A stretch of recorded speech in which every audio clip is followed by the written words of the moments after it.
নমস্কার প্রিয় দর্শক, আমি অভিজিৎ ডান। আপনারা দেখছেন চ্যানেল অ্যাওয়ারনেস। সবার আগে সবাইকে ধন্যবাদ। এই কারণে আমার যে আগের চ্যানেলটা ছিল সেটা আজকে মনিটাইজ হয়ে গেছে, অ্যাডভার্ট দ্য ক্রিয়েটর। আবার আশা করি আমার এই নতুন চ্যানেলটিও আপনারা সবারই পছন্দ করবেন, লাইক করবেন, শেয়ার করবেন, যাতে আমার এই চ্যানেল অ্যাওয়ারনেসটিও মনিটাইজ হয়ে যায়।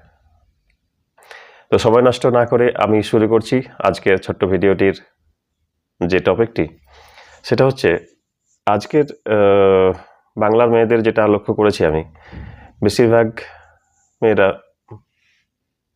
After class 10th, after class 12th পছন্দ করছে যে নার্সিং ট্রেনিং বা নার্সিং পড়ার জন্য। খুব ভালো কথা।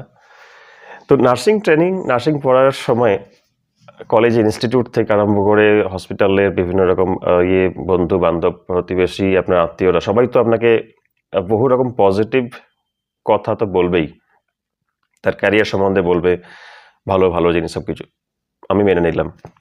কিন্তু আমার মনে হয় যে এর কিছু নেগেটিভ সাইডও আছে, সেগুলো তোমাদের জেনে রাখা উচিত। নেগেটিভ সাইড বললাম ঠিক কথাই, কারণ কোনো কারণেই কোনোভাবেই তোমাদেরকে আমি এটা ডিমোটিভেট করার চেষ্টা আমি করব না, করাটা উচিতও নয় কখনো। কিন্তু যে কোনো জিনিসের যে ক্যারিয়ার আমি গড়তে চলেছি সেটার প্রতিটা সাইডই আমার জেনে রাখা উচিত, পজিটিভ এবং নেগেটিভ। তো তাতে করে বোথ সাইড একটা কম্প্যাক্ট সিচুয়েশন তৈরি হয়, যাতে ক্যারিয়ারকে আগে যে ভবিষ্যতে একটা ভালো এফেক্ট আসে। কোনো নার্সিং কথা বলতে গেলে আমাদের যেটা আজকে মনে হয় একটা মাদার টেরেসার একটা ভাবমূর্তি, সেবামূলক একটা জিনিস, খুবই ভালো লাগে সেটা। যে কোনো মানুষেরই সে একটা অত্যন্ত ভালো জিনিস, ভালো লাগে। নার্সিং প্রফেশনের ক্ষেত্রে বেশ কিছু চ্যালেঞ্জের সম্মুখীন হতে হয়, সেই পয়েন্টগুলো আজকে আমি এই ভিডিওতে ডিসকাশন করব। তার মধ্যে 1 নম্বর পয়েন্ট হচ্ছে লং ওয়ার্কিং আওয়ার্স। বেশিরভাগ ক্ষেত্রেই দেখা যায় নার্স থেকে যারা এই প্রফেশনের সাথে যুক্ত, আমি গভর্নমেন্ট হসপিটালের কথা তো বলবো না, বলাটা উচিত না, কিন্তু যেগুলো বেশিরভাগ ক্ষেত্রেই private hospital, private nursing home, private সব চিজ, 12 ঘন্টা বা তার থেকেও বেশি সময় ধরে নার্সের দিকে সেবা দিয়ে যেতে হয়। বেশিরভাগ যখন এমার্জেন্সি ক্ষেত্রে কিন্তু এই সময়টা কিন্তু আরও বাড়তে পারে, যেটা একটা ভেরি হেকটিক কারণ হয়ে দাঁড়ায় ভবিষ্যৎ ক্যারিয়ারের সময়। নেক্সট হচ্ছে স্টাফ শর্টেজ। এই যে লং ওয়ার্কিং আওয়ার্স, তার কারণটাই হচ্ছে স্টাফ শর্টেজ। কারণ যে ধরনের যত হসপিটাল আছে আর সেই হসপিটালের প্রয়োজনীয় যে নার্সের সংখ্যা হওয়া উচিত, বেশিরভাগ ক্ষেত্রেই দেখা যায় সেই নার্সিংয়ের সংখ্যা তুলনামূলকভাবে কম। আর সেই কম সংখ্যক স্টাফ দিয়ে সেই ততজন রোগীকে সেবা দেওয়ার জন্য বেশিরভাগ ক্ষেত্রেই দীর্ঘ সময় ধরে তাকে অন ডিউটি থাকতে হয়। এটা হচ্ছে সবথেকে ভাইটাল পয়েন্ট, যে লং ডিউটি আওয়ার্স একটা ঘটনা। Next is physical demands. এই ফিজিক্যাল ডিম্যান্ডস, তার কারণটা হচ্ছে যে সেবামূলক যে কাজটা, নার্সের যে একটা কঠিন কাজ, সেই কঠিন কাজটা যে ডে অ্যান্ড নাইট ধরে সেবা দিয়ে যেতে হয়, সেটা কিন্তু কোনো একটা শারীরিকভাবে সক্ষম ব্যক্তি ছাড়া পসিবল হয়ে ওঠে না। তো সেই কারণে দীর্ঘ সময় ধরে যেমন কাজ করতে হয়, তার সাথে সাথে নিজেকে শারীরিকভাবে সক্ষম রাখাটা সবথেকে জরুরি হয়ে ওঠে। সেই শারীরিকভাবে সক্ষম না হলে কিন্তু এই প্রফেশনে দীর্ঘদিন ধরে তার ক্যারিয়ার গ্রোথটা হওয়া কিন্তু কঠিন হয়ে দাঁড়ায়। This is the second point. Number 3, emotional and mental stress.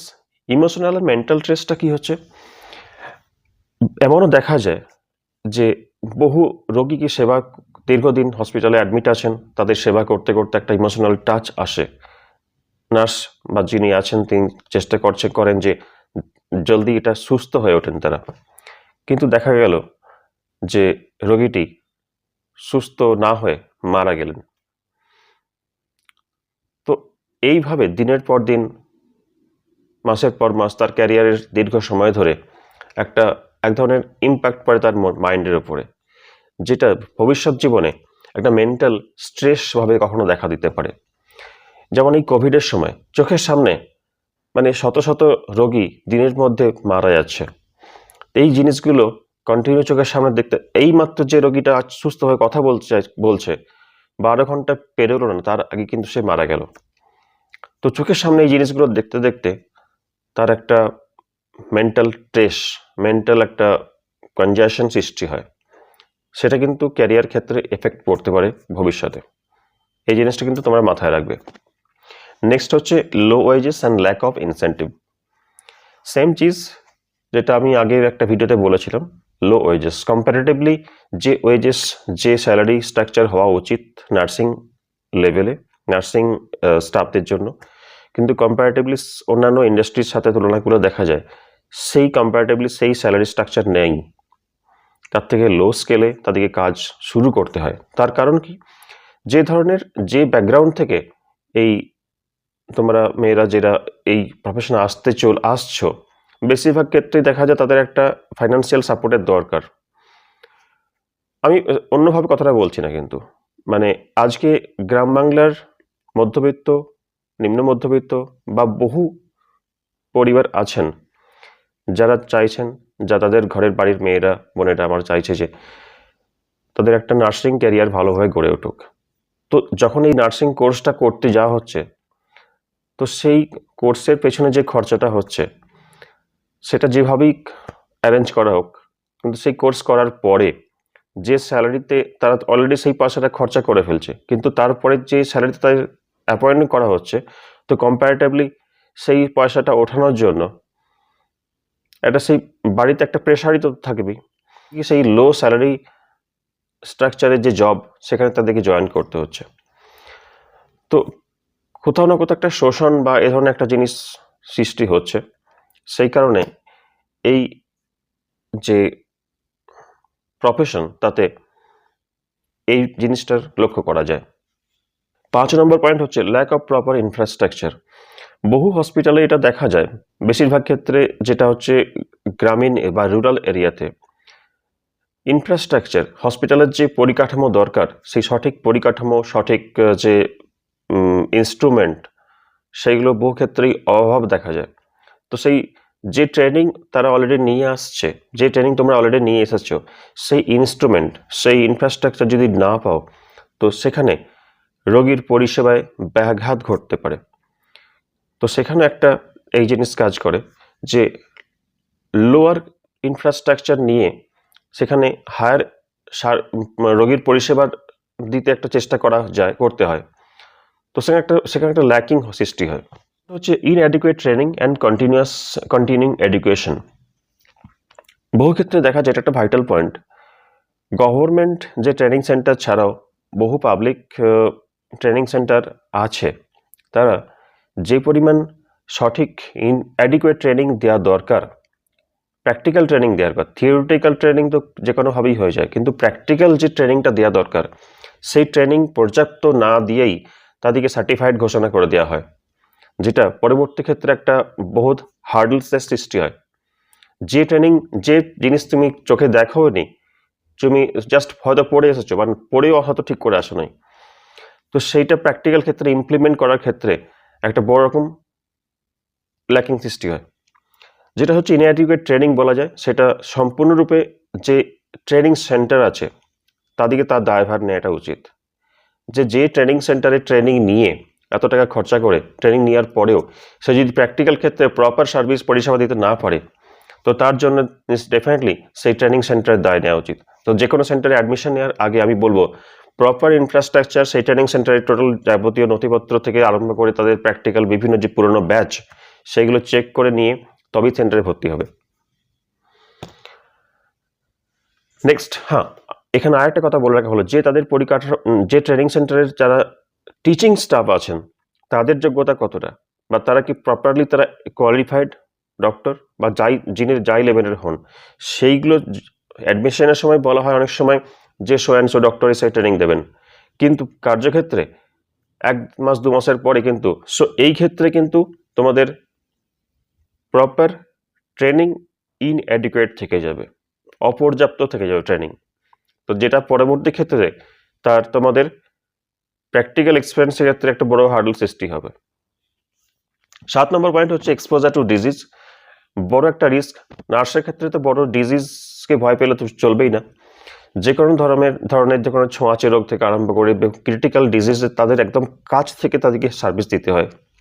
যে রোগী ভর্তি হয়েছেন, যিনি ভর্তি হয়েছেন, তাদেরকে তার সমস্ত তার ব্লাড থেকে আরম্ভ করে স্টুল, ইউরিন, বিভিন্ন রকম জিনিস, সেইগুলোর থেকে একদম কাছ থেকে তার সংস্পর্শে প্রপার প্রিকশন নেওয়া সত্ত্বেও খুবই কাছ থেকে তাকে সার্ভিস দেওয়ার জন্য একটা ভেরিয়াস টাইপস অফ রিস্ক থেকেই যায় যে সেই ধরনের ছোঁয়াচে রোগ বা এই ধরনের যে কোনো ডিজিজ থেকে তাকে ইনফেক্ট হওয়ার জন্য। তো এই জিনিসটা কি খুবই ভাইটাল।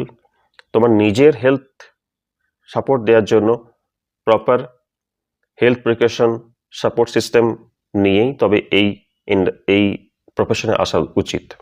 এটা বহু জায়গাতেই লক্ষ্য করা যায়। ভায়োলেন্স, ধরুন কোনো রোগী, কোনো প্রিয়জন, কোনো বাড়ির কোনো ব্যক্তি ভর্তি আছেন, কিন্তু কোনোভাবে তিনি চিকিৎসায় সুস্থ হয়ে উঠলেন না বা তিনি কোনো কারণে মারা গেলেন, তখন এটা বহু ক্ষেত্রেই news channel, news report, news paper দেখা যায় যে অ্যাগ্রেসিভ হয়ে উঠছেন তার বাড়ির লোকজনেরা। অকারণে ডক্টর, নার্স সামনে যাকে পাবেন তাকেই মানে অশ্রাব্য ভাষায় কথাবার্তা তো আছেই, তার সাথে মারধরের কখনো কখনো কমপ্লেন ওঠে। তো সেটা এক ধরনের অ্যাগ্রেসিভ অ্যান্ড ভায়োলেন্স থিংস, যেটাও কখনো ঘটতে পারে। তার জন্য এই প্রফেশনে যারা যুক্ত হতে চাও তারা সম্পূর্ণ নিজেকে প্রস্তুত করে তবে এই প্রফেশনে আনবে। হ্যাঁ, আমি মানছি যেটা হার্ডলি লিমিটেড পার্সেন্টেজ, বহুতই কম, কিন্তু এটাও কখনো ঘটতে পারে। Number 9, ব্যুরোক্র্যাটিক challenges. বহু ক্ষেত্রে দেখা যায় পেপার ওয়ার্কসের এত প্রেশার যেটা করতে করতে তাদের মেন যেটা ফোকাস, সেখান থেকে তাদের ফোকাসটা আলাদা হয়ে যায়। পেপার ওয়ার্কের এত লোড থাকে কখনো কখনো নার্সিং স্টাফেদের উপরে, যে একটা ভয়ঙ্কর। প্রফেশনাল যুক্ত হতে যাচ্ছ, অলরেডি যুক্ত হয়ে গেছো, তারা নিশ্চয়ই এই পয়েন্টটা ভ্যালিডিটি তার এর প্রয়োজনীয়তা বুঝতে পারছো। তো এই ধরনের পেপার ওয়ার্কস এর জন্য কখনো কখনো নার্সিং স্টাফেরা ফ্রাস্ট্রেট হতে থাকে ধীরে ধীরে, কিন্তু এটা একদিনের নয়। প্রতিটা পেশেন্টের ক্ষেত্রে এই এত পেপার ওয়ার্ক করতে থাকলে তাদের একটা ফ্রাস্ট্রেশনের ক্রিয়েট হয়। তো সেই কারণে ইন ফিউচার একটা জবের প্রতি ল্যাকিংনেস ক্রিয়েট হয়। এই হলো মোটামুটি 9টা পয়েন্ট। তো কনক্লুশনে বলতে গেলে it's an good profession, no doubt, কিন্তু প্রতিটা জবের ক্ষেত্রে প্রতিটা প্রফেশনেই কিছু পজিটিভ কিছু নেগেটিভ পয়েন্ট থাকবে। আমি এই ভিডিওর উদ্দেশ্য কোনোভাবে তোমাদেরকে ডিমোটিভেট করা নয়।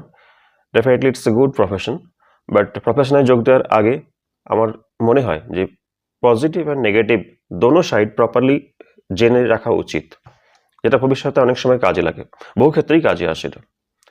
নমস্কার, ভালো থাকবেন, আবার দেখাবে পরের ভিডিওতে। যদি এরকমই ইনফরমেটিভ ভিডিও দেখতে পছন্দ হয় আপনার, তো চ্যানেলটি শেয়ার করবেন। ধন্যবাদ।